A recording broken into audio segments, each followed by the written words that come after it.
তো আজকে আমরা শিরকের ক্ষতির একটা অংশ আলোচনা করে আসছিলাম গত জুমাতে।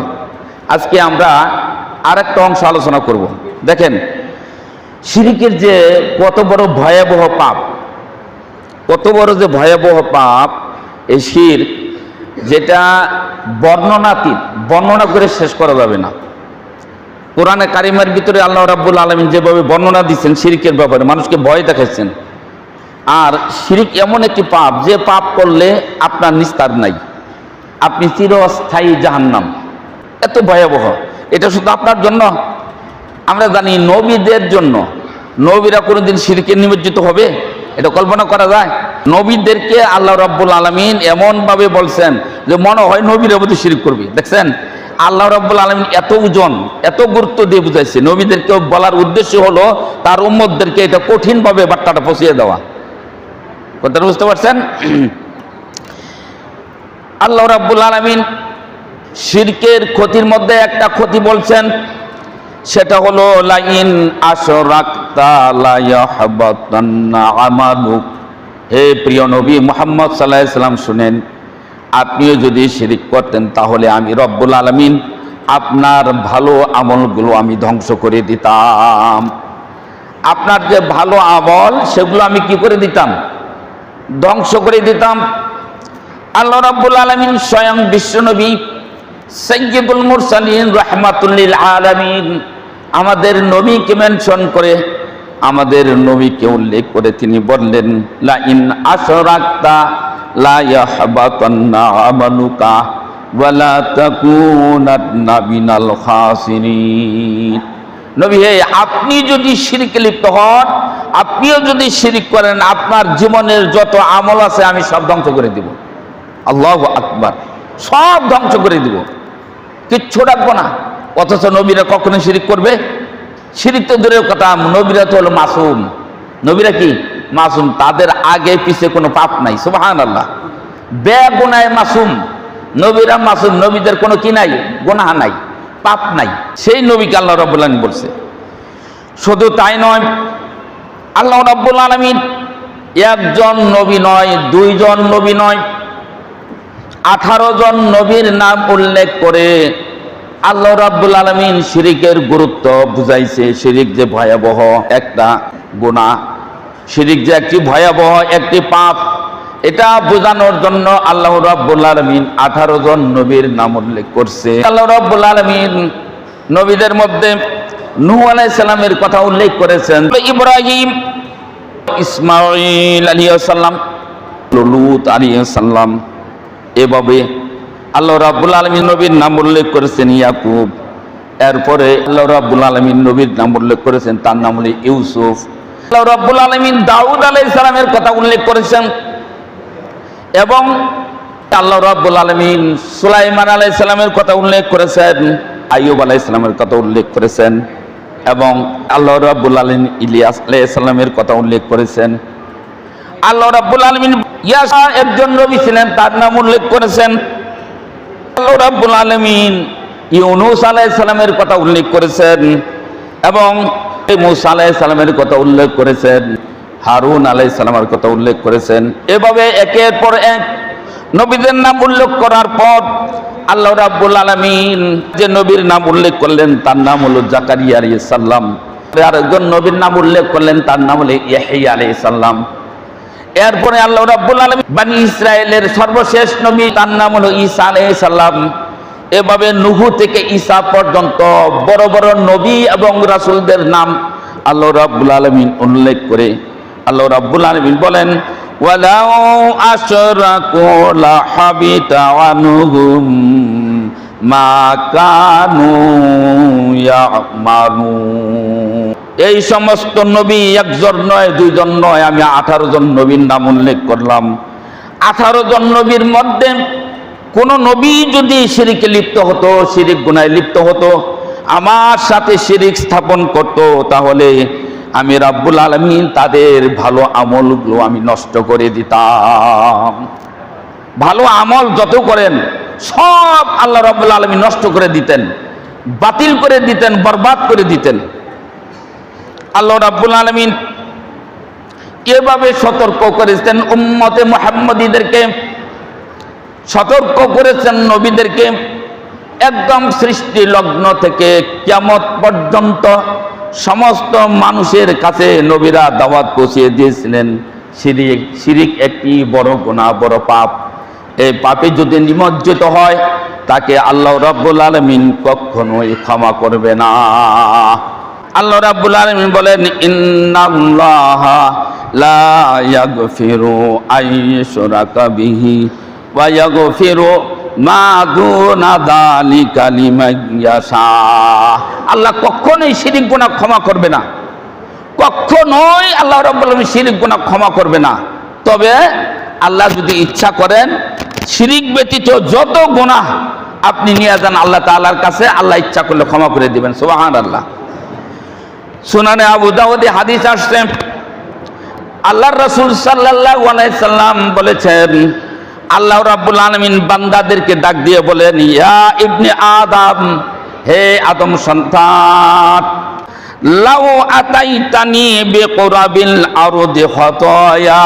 হে আদম সন্তান, তোমরা শোনো, যদি তোমরা দুনিয়া ভর্তি অর্থাৎ পৃথিবীর এক প্রান্ত থেকে আরেক প্রান্ত আর চোখে উপরে যতটুকু জায়গা তোমার চোখ যায়, এই বিশাল এলাকা, বিশাল পৃথিবী, গোটা পৃথিবী ভর্তি যদি গুনাহ নিয়ে আসো, আল্লাহ রাব্বুল আলামিন বলেন তাহলে আমি রব্বুল আলামিন ক্ষমা করে দিব।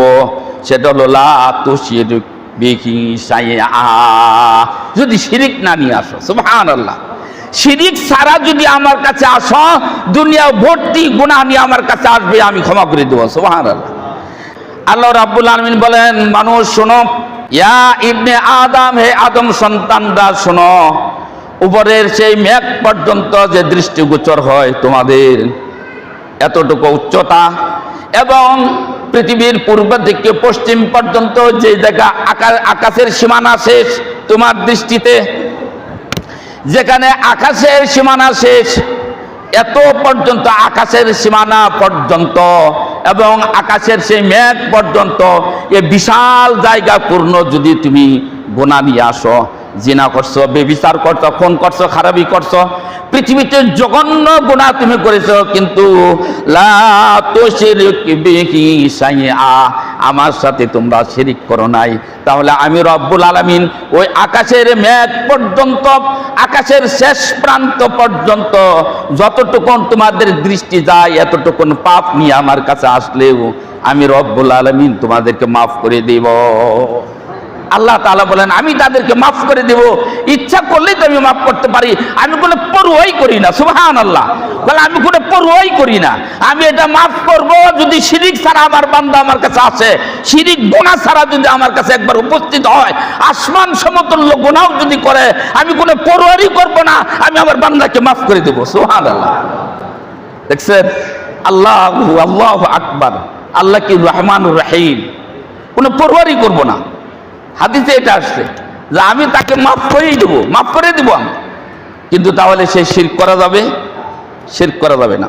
আর আরেকটা শিরকের ক্ষতি আল্লাহ রাব্বুল আলামিন বর্ণনা করে বলেন, আল্লাহ রাব্বুল আলামিন উদাহরণ দিয়ে মানুষদেরকে বোঝাচ্ছেন, হে মানুষ, তোমরা দেখো না তোমাদের দুনিয়াতে মাঝে মধ্যে কি হয়, টর্নেডো হয়, ঘূর্ণিঝড় হয়, হয় কি না?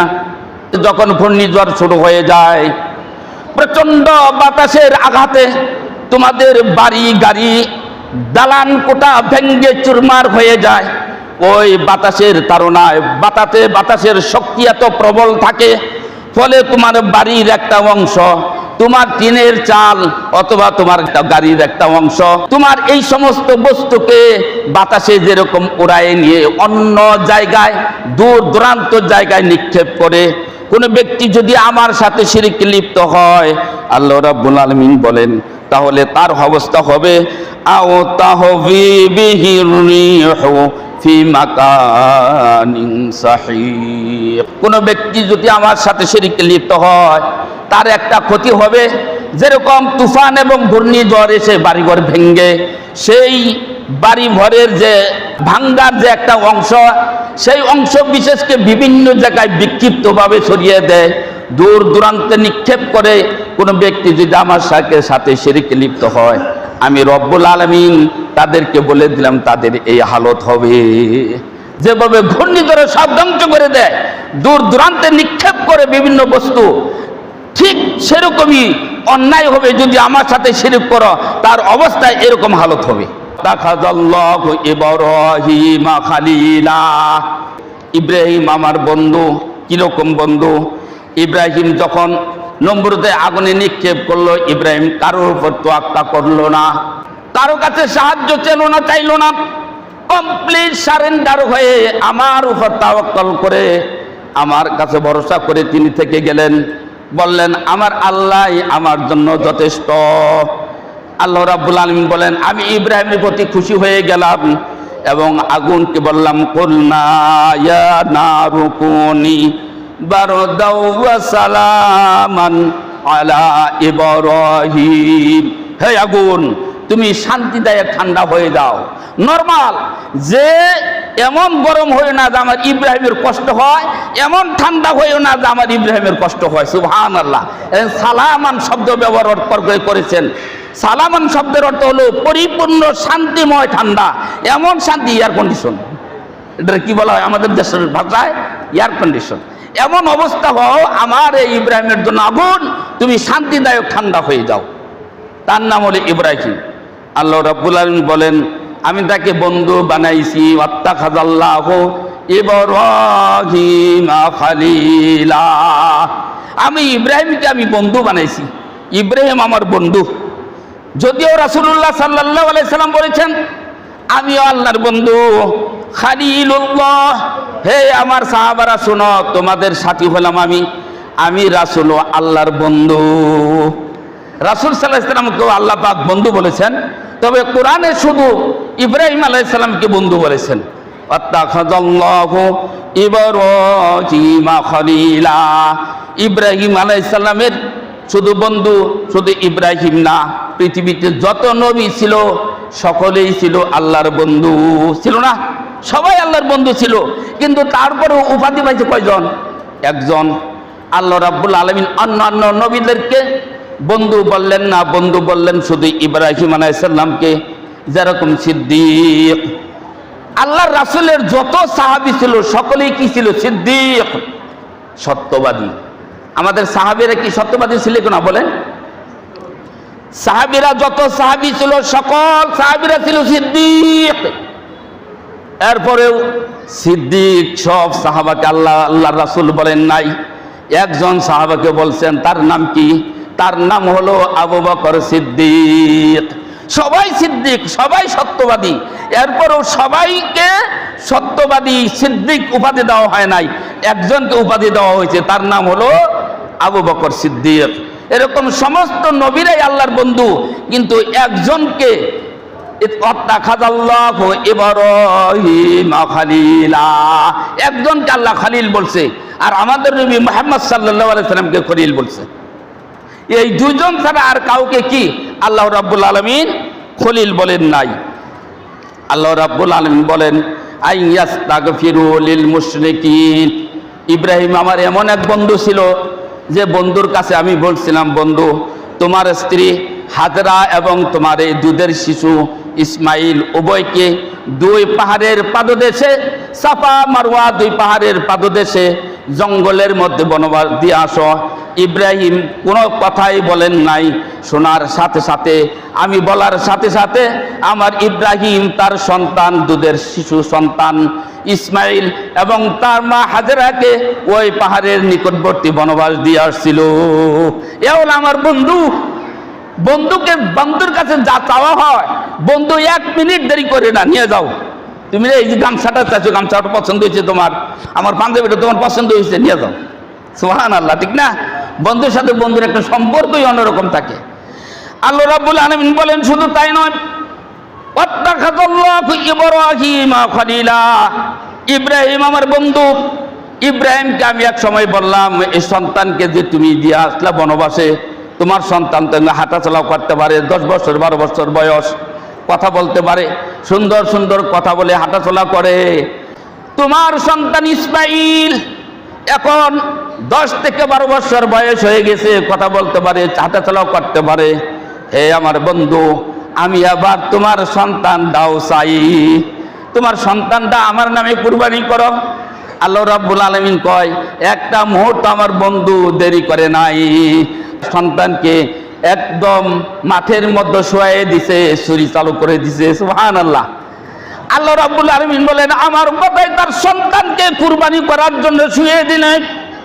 সন্তানও কমপ্লিট সারেন্ডার হয়ে সন্তুষ্ট চিত্তে বাবা এবং ছেলে উভয়ই প্রতিযোগিতায় নেমে বললেন, আমরা আল্লাহর সন্তুষ্টি অর্জন করতে চাই, বাবা আপনি আমাকে কুরবানি করুন, যা আল্লাহর পক্ষ থেকে আপনি নির্দেশ প্রাপ্ত হয়েছেন। সুবহানাল্লাহ। আমি রব্বুল আলামিন সাথে সাথেই ইব্রাহিমের ছেলে ইসমাইলের পরিবর্তে জান্নাত থেকে আমি দুম্বা পাঠিয়ে দিলাম। এর জন্য তিনি হলেন আমার বন্ধু। ওয়াত্তাখাযাল্লাহু ইব্রাহিমা খলিলা। আল্লাহ রাব্বুল আলামিন বলেন, বন্ধু অনেক তো আমাকে দিলে, আবার তুমি নেওয়ার পালা, তুমি আমার কাছ থেকে নাও। আমার নবী মুহাম্মদুর রাসূলুল্লাহ সাল্লাল্লাহু আলাইহি সাল্লামকে মক্কা থেকে বাইতুল মুকাদ্দাস ইসরা করেছি, সফর করেছি, এক রাতের একটা অংশ মাত্র। এখান থেকে আরশ পর্যন্ত আমি নিয়ে গেছি, আরশ থেকে আবার দুনিয়াতে পাঠাইছি, আমার নবীকে এই কাজগুলো করাইছি। কিন্তু আমার ইব্রাহিম আমার বন্ধুকে দুনিয়াতে থাকতেই আরশ থেকে আরম্ভ করে পৃথিবীর এমন কোন জিনিস বাকি নাই আমি আমার বন্ধুকে দেখাই নাই। সুবহানাল্লাহ। ইবনে হাজার আসকালানী রাহিমাহুল্লাহ তিনি এক আয়াতের ব্যাখ্যায় বলেন, আল্লাহ রাব্বুল আলামিন ইব্রাহিমকে যে বলছে যে আমি জমিনের আসমান এবং জমিনের রাজত্বর সব তোমাকে আমি দেখাইছি, সচক্ষে দেখাইছি। ইবনে হাজার আসকালানী রাহিমাহুল্লাহ তিনি বলেছেন, ইব্রাহিম আলাইহিস সালামকে একদম আরশ থেকে নিয়ে পৃথিবীর এক প্রান্ত থেকে আরেক প্রান্ত, আসমানের এক প্রান্ত থেকে আরেক প্রান্ত, গোটা সৃষ্টি জগৎ আল্লাহ রাব্বুল আলামিন ইব্রাহিমকে দেখাই দিয়েছিলেন। ইব্রাহিমকে দেখাইছিলাম, তার নাম হলো ইব্রাহিম। তোমাকে দুনিয়াতে নিদর্শন দেখালাম, এবার তোমাকে আমি গোটা পৃথিবীর যত মানুষ আসবে সমস্ত মানুষের নেতা বানাই দিলাম তোমাকে। সুবহানাল্লাহ। আল্লাহ রাব্বুল আলামিন বলেন, ইন্নী জাইলুকা লিন্নাসি ইমামা। আমি ইব্রাহিমকে আমি গোটা মানব জাতির নেতা বানাই দিয়েছিলাম। এত বড় নবী হওয়ার পর, এত বড় রাসূল হওয়ার পর, এত বড় জলিলুল কদর নবী হওয়ার পর, যাকে আল্লাহ রাব্বুল আলামিন বন্ধু বললেন, যাকে কিয়ামতের দিন হাশরের ময়দানে সর্বপ্রথম পোশাক পরাবেন, এত বড় নবী, হাশরের ময়দান যখন শুরু হয়ে যাবে, ইব্রাহিম আলাইহিস সালামের বাবা তার নাম ছিল আজর, কিন্তু তার আরো নাম ছিল, একটা নাম হলো তারিখ। কেউ কেউ বলছে যে আজর যে তারিখ হোসে, খুব খেয়াল করে শুনবেন, আজরও যে তারিখ হোসে। তারিখ কি? তারিখ হইলো তার আসল নাম, আর ডাক নাম ছিল আজর। ডাক নাম কি ছিল? আজর।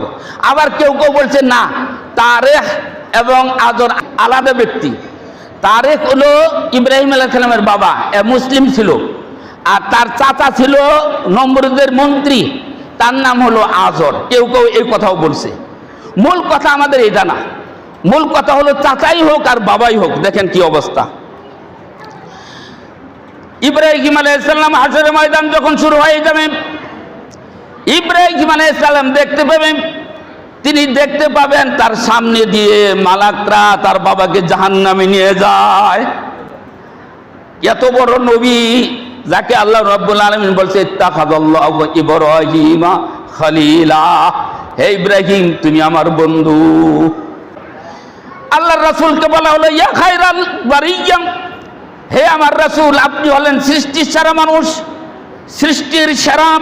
সাহাবাকে বললেন যাকা ইব্রাহিম খলিলুল্লাহ, আমি না, আমার বাবা ইব্রাহিম হলো শ্রেষ্ঠ, তাহলে আমাদের নবীগুলো আসলে শ্রেষ্ঠ, ঠিক না? সে ইব্রাহিম আলাইহিস সালামের হাশরের ময়দানে দেখবে তার বাবাকে জাহান্নামে নিয়ে যায়। এবার ইব্রাহিম আলাইহিস সালাম বলবে ইয়া রাব্বি, হে আমার রব, হে আমার রব, হে আমার আল্লাহ, ইন্নাকা ওয়া'আদতানি, হে আমার রব আপনি আমার সাথে ওয়াদা করেছিলেন কোনদিন অসম্মান করব না, আমি ওয়াদা দিলাম। আল্লাহ রাব্বুল আলামিন আপনি তো ওয়াদা দিয়েছিলেন আমাকে আপনি অসম্মান করবেন না। আজকে আমার বাবা আমার সামনে দিয়ে জাহান্নামে নিয়ে যাওয়া হয়, আমার বাবাকে আমার সামনে দিয়ে জাহান্নামে নিয়ে যাওয়া হয়, এটা কি আমার অসম্মানী নয়? এর চেয়ে বড় দুঃখ, এর চেয়ে বড় ব্যথা আর কি হতে পারে? আল্লাহ রাব্বুল আলামিন তখন ইব্রাহিমকে ডাক দিয়ে বলেন, ইন্নী হারামতুল জান্নাতা আলাল কাফিরিন। ইব্রাহিম শোনো, যে ব্যক্তি মুশরিক, যে ব্যক্তি শিরক গুনাহ করে, যে ব্যক্তি কুফরি করে, কাফেরের জন্য, মুশরিকের জন্য জান্নাত আমি চিরতরে হারাম করে দিয়েছি। তোমার বাবা হতে পারে, তুমি আমার বন্ধু, ঠিক আছে, তোমার বাবা হতে পারে অথবা তোমার চাচা হতে পারে, যেই হোক তুমি ব্যতীত হয়েছে এটাও ঠিক, কিন্তু তোমার জেনে রাখা ভালো আমি রাব্বুল আলামিন গোটা পৃথিবীর মুশরিকের জন্য এবং কাফেরের জন্য আমি হারাম করে দিয়েছি। ইন্নী হারামতুল জান্নাতা আলাল কাফিরিন, কাফেরের জন্য আমি জান্নাতকে চিরতরে হারাম করে দিয়েছি। ওই মুহূর্তে আল্লাহ রাব্বুল আলামিন ইব্রাহিমকে বলবে, হে ইব্রাহিম, তুমি নিচের দিকে তাকাও, মাটির দিকে তাকাও, তোমার পায়ের দিকে তাকাও। ইব্রাহিম আলাইহিস সালাম পায়ের দিকে তাকাবে, তাকানোর পরে দেখবে তার বাবা আর নাই, তার বাবা একটা জানোয়ারে পরিণত হয়ে গেছে। জানোয়ারে পরিণত হয়ে যাওয়ার পর মালাকরা তার চার পা বেঁধে ফেলছে। ফায়ালকা ফিন্নার, ইব্রাহিমের সামনে দিয়ে তার বাবাকে জাহান্নামে নিক্ষেপ করা হয়। এই যদি অবস্থা হয়, এখান থেকে জেনে নিন এত বড় জলিল কদর নবী, যাকে আল্লাহ রাব্বুল আলামিন বলছেন ইত্তাখাযাল্লাহু ইব্রাহিমা খলিলা, ইব্রাহিম আমার বন্ধু। এত বড় বন্ধু হওয়ার পরেও, এত কিছু দেওয়ার পরেও, তিনি এত বড় লক্ষ্য পাওয়ার পরেও, এত বড় জলিলুল কদর নবী হওয়ার পরেও তার চাচা অথবা তার বাবাকে উদ্ধার করতে পারবে না। শিরকের আর একটা ক্ষতির কথা আপনাদেরকে বলি। একজন নবী ছিলেন, তার নাম ছিল মুসা আলাইহিস সালাম। কি নাম ছিল বলেন? মুসা আলাইহিস সালাম জলিলুল কদর নবী ছিলেন। আল্লাহ রাব্বুল আলামিন মুসা সম্পর্কে বলেন, ওয়া কাল্লামাল্লাহু মুসা তাকলিমা, আমি মুসার সাথে কথা কই, মুসার সাথে কথা বলি, কালাম বিনিময় করি, কথোপকথন করি। মুসার সাথে আমার এমন একটা সম্পর্ক, পৃথিবীতে এমন কোন নবী নাই যাকে আল্লাহ রাব্বুল আলামিন বলছে আমি সরাসরি অমুক নবীর সাথে কথা কই। কোন নবীর ক্ষেত্রে আল্লাহ রাব্বুল আলামিন এটা বলে নাই। শুধু মুসা আলাইহিস সালাম সম্পর্কে আল্লাহ রাব্বুল আলামিন বলেন, ওয়া কাল্লামাল্লাহু মুসা তাকলিমা, আমি মুসার সাথে কথা বলি। সুবহানাল্লাহ। তাহলে মুসার মর্যাদা কত, চিন্তা করেন। মুসা আলাইহিস সালামের কওম তারা ছিল মুসলিম, এই কওমের নাম ছিল বনি ইসরাইল। দেখেন শিরক কত বড় ক্ষতি, কত বড় মারাত্মক পাপ, এখান থেকে একটু জানা দরকার। মুসা আলাইহিস সালামের এই মুসলিম জাতির নাম ছিল বনি ইসরাইল। এদেরকে এত সম্মান আল্লাহ রাব্বুল আলামিন দিয়েছিলেন। দুনিয়াতে থাকা অবস্থায় আকাশ থেকে আল্লাহ রাব্বুল আলামিন খাদ্য পাঠায় দিত ওই বনি ইসরাইলের জন্য। আসমান থেকে মান্না সালোয়া আসতো, ওগুলো তারা মজা করে দুনিয়াতে খাইতো, তাদের কোনো রোজগার করতে হইতো না। মর্যাদা কি কম দিছিল? অনেক বড় মর্যাদা দিয়েছিল। বনি ইসরাইলের একটা অংশ তারা কি করলেন? গরু পূজা শুরু করলেন। গরু পূজা, গরুকে যখন পূজা শুরু করলেন, শুধু শিরক করার কারণে আল্লাহ রাব্বুল আলামিন শাস্তি হিসেবে বলে দিলেন, মুসারে, এরা আমার সাথে শিরক করার কারণে এদেরকে তুমি হত্যা করো। এর জন্য মুসা আলাইহিস সালাম বলল, আল্লাহ রাব্বুল আলামিন বলে দিছে, তোমাদের দুনিয়াতে বাঁচার কোনো অধিকার নাই। শিরক গুনাহ করলে দুনিয়াতে বেঁচে থাকার অধিকার তোমাদের নাই। আল্লাহ রাব্বুল আলামিন মুসাকে বললেন, মুসা, তোমার এই উম্মতের মধ্যে একটা অংশ যারা শিরকে লিপ্ত ছিল, শিরক গুনাহে লিপ্ত ছিল, যারা এই শিরক করতে, তাদেরকে তুমি আলাদা করো। এবার আল্লাহ রাব্বুল আলামিন বললেন, মুসা, তাদেরকে তুমি কতল করো। তাফসীরে আসছে একজন নয়, দুইজন নয়, শিরক করার কারণে মুসা আলাইহিস সালামের উম্মতের মধ্যে ৭০,০০০ উম্মতকে কতল করা হয়েছিল। ৭০,০০০ মানুষকে হত্যা করা হয়েছিল, বলিদান করা হয়েছিল।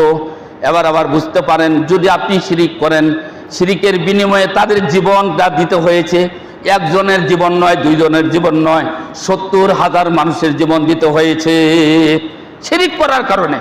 এই জন্য শিরক থেকে আমাদের বাঁচতে হবে। সম্মানিত উপস্থিতি, আমাদের একজন নবীর নাম ছিল নূহ আলাইহিস সালাম। হযরত নূহ আলাইহিস সালাম দুনিয়াতে এসেছিলেন, তিনি নবী হয়ে, শুধু নবী হয়ে আসেন নাই, তিনি একজন রাসূল ছিলেন এবং পৃথিবীর ভিতরে প্রথম রাসূল।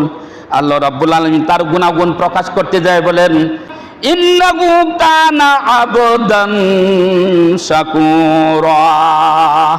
আল্লাহ বলেন ইন্নাহু কানা আবদান শাকুরা। শুকরগুজার বান্দা। পৃথিবীতে যত নবী আসছে, নূহ হলো সবচেয়ে শুকরগুজার বান্দা, অল্পতেই তুষ্ট। সুবহানাল্লাহ। হ্যাঁ, অল্পতেই তুষ্ট, অল্পতেই তুষ্ট। আল্লাহ রাসূল সাল্লাল্লাহু আলাইহি ওয়াসাল্লাম বলেন, সহিহ বুখারীতে হাদিসটি আছে, রাসূল সাল্লাল্লাহু আলাইহি ওয়াসাল্লাম বলেন, হাশরের ময়দান যখন শুরু হয়ে যাবে, এই সূর্য আধা কিলোমিটার উপরে সূর্য চলে আসবে। আজ থেকে এখান থেকে সূর্যের দূরত্ব কত? পৃথিবী থেকে সূর্যের দূরত্ব 9,30,00,000 মাইল দূরে সূর্য অবস্থান করছে। 9,30,00,000 মাইল দূরে অবস্থান করা সূর্যের তাপ আমরা সহ্য করতে পারি না। এর জন্য ফ্যান লাগে কিনা বলেন? বাইরে গেলে ছাতা লাগে, এমন অবস্থা।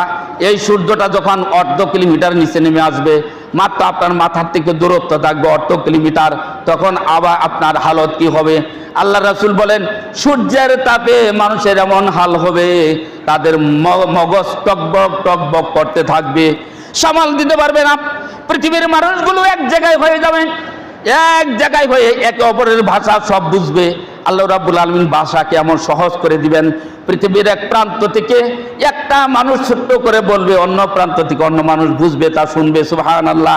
আল্লাহ রাসূল বলেন, হাশরের ময়দানে এমন অবস্থা হয়ে বিপদ মুহূর্তে সমস্ত মানুষ এক হয়ে যাবে, একটা হয়ে যাবে, বলবে আমাদের বাঁচার পথ নাই, চলো আমরা আমাদের বাবা আদম আলাইহিস সালামের কাছে যাই। উনি যদি আল্লাহর কাছে কিছু চাই, আমাদের ব্যাপারে কিছু সুপারিশ করে। আদম আলাইহিস সালামের কাছে মানুষগুলো যাবেন। যাওয়ার পরে আদম আলাইহিস সালাম বলবে, না, আজকে আল্লাহ যে রাগ করেছেন, রাগান্বিত হয়ে যান, আল্লাহর সামনে আমি যেতে পারবো না। কেননা আল্লাহ রাব্বুল আলামিন আমাকে বলছিল ওয়ালা তাকরাবা হাযিহি শাজারা, হে আদম ওই গাছের কাছে তুই যাস না।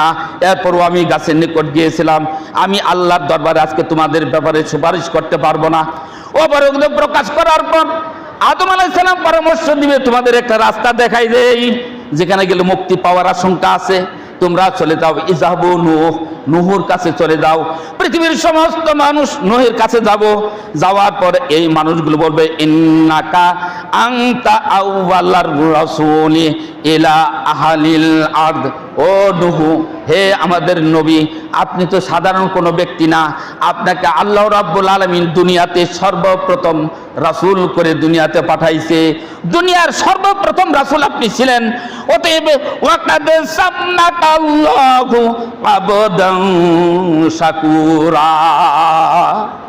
এই মানুষগুলো বলবে হাশরের ময়দানে, হে আমাদের নূহ, আপনাকে তো আল্লাহ পাক শুকরগুজার বান্দা হিসেবে ঘোষণা করছে। আপনাকে এত বড় একটা লকব, এত সম্মানিত একটা লকব আল্লাহ পাক দান করছেন, আপনি হলেন আল্লাহর কাছে শুকরগুজার বান্দা, আপনি আমাদের জন্য একটু সুপারিশ করেন। তাহলে বোঝা গেল নূহ আলাইহিস সালাম ছিল শুকরগুজার বান্দা। এই শুকরগুজার বান্দা এত বড় একজন নবী হওয়ার পরেও, একজন রাসূল হওয়ার পরেও, নূহ আলাইহিস সালামের ছেলে যখন বন্যা শুরু হয়ে যায়, প্লাবিত হয়, ধ্বংসপ্রাপ্ত হয়, তার জাতি যখন ধ্বংসপ্রাপ্ত হয়, আল্লাহ রাব্বুল আলামিন জলোচ্ছ্বাস দিয়ে বন্যা দিয়ে ধ্বংস করার সময় তার ছেলে দিনের মধ্যে আসে নাই, শিরিক করত, কুফরি এবং শিরিক করার কারণে। এবার নূহ আলাইহিস সালামের ছেলের দিকে তাকায়ে বললেন, ইয়া বুনাইয়া ইরকাব মা'ানা ওয়ালা তাকুম মা'আল কাফিরিন। ও আমার সন্তান, তুমি আমার কাছে চলে আসো, কাফেরদের সাথে থেকো না, কাফেরদের সাথে থেকো না, আমার কাছে চলে আসো। কিন্তু কলিজার টুকরা সন্তান তার বাবার কথা শুনলেন না। এবার কেনান তার পথে চললেন যে আমি কাফেরদের সাথেই থাকবো। বললেন ক্বালা সাউই ইলা জাবালিন ইয়াসিমুনি মিনাল মা। ছেলে বলল, আব্বা আপনি আমার ভয় দেখাইতেছেন, বন্যা হইলে আমি যাব কোথায়? আপনার আল্লাহর দরকার নাই, আপনার কাছে আশ্রয়ের দরকার নাই, আমার আশ্রয় হলো ওই যে বড় পাহাড়টা আছে না, পাহাড়ের চূড়াতে উঠবো, আমাকে বন্যায় ধরতে পারবেন না। নাউযুবিল্লাহ।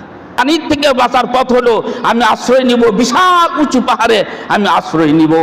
এবার নূহ আলাইহিস সালামের এই ছেলে যখন ডুবে মরে, নূহ আলাইহিস সালাম ছেলের দিকে তাকায়ে তার মনের ভিতরে মায়ার উদ্রেক হয়েছে। হাজার হলেই তো সন্তান, খারাপ হলেও তো সন্তান, নিজ ওরসজাত সন্তানের জন্য নূহ আলাইহিস সালাম আল্লাহকে ডাক দিলেন। ওয়ানাদা নূহু রাব্বা, আল্লাহ পাক বলেন নূহ আমাকে রব করে ডাক দিলেন, হে আমার প্রতিপালক, হে আমার রব। ফাকালা রাব্বি ইন্নাবনি মিন আহলি, হে আমার রব, ইনি তো, এই ছেলেটা তো আর কারো সন্তান নয়, এ তো আমার পরিবারের অন্তর্ভুক্ত, আমার কলিজার টুকরা সন্তান। আল্লাহ রাব্বুল আলামিন ওই মুহূর্তে নূহ আলাইহিস সালামকে ডাক দিলেন, ইয়া নাদা নূহ, হে নূহ শোনো। ফাকালা রাব্বি ইন্নাবনি মিন আহলি, তুমি বলছো তোমার এই সন্তান তোমার পরিবারের অন্তর্ভুক্ত অথবা তোমার সন্তান, আমি রাব্বুল আলামিন বলে দিলাম তোমার সন্তান শিরক করার কারণে, কুফরি করার কারণে তোমার সন্তান নয়, এটা তোমার পরিবারের অন্তর্ভুক্ত নয়। দেখছেন কি অবস্থা? এটা হলো শিরকের ক্ষতি। এজন্য এই শিরক থেকে বাঁচতে হবে, শিরকগুলো চিহ্নিত করতে হবে ইনশাআল্লাহ।